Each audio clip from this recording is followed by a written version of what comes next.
The former Bundaberg surgeon, Jayant Patel, will spend up to 7 years in jail for killing 3 of his patients and maiming another. Patel sat calmly as he listened to the judge hand down his sentence in the Supreme Court in Brisbane. The 60-year-old will be eligible for parole in 3.5 years.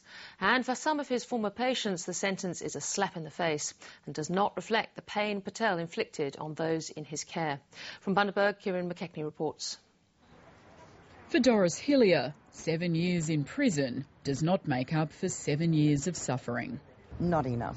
Should have been 21 years for the 3 manslaughters and then another 7 for what he's done to Ian Bowles.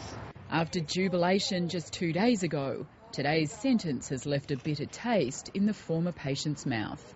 I'm very disappointed. I thought he would spend the rest of his life in jail. Instead, Jayant Patel will spend the next 7 years in a Brisbane jail for the manslaughter of 3 patients in his care and the grievous bodily harm of a 4th.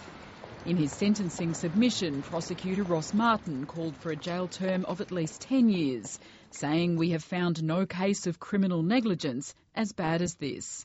Mr Martin said Patel had a history of medical negligence stretching back to 1982. In Bundaberg, he said Patel was motivated by a pursuit of redemption at proving to himself that he was a great surgeon after all.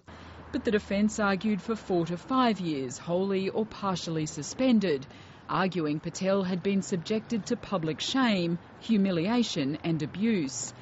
Justice John Byrne took those factors into account, but told Patel that even though he had no intention to cause harm, there is no denying the gravity of your offending.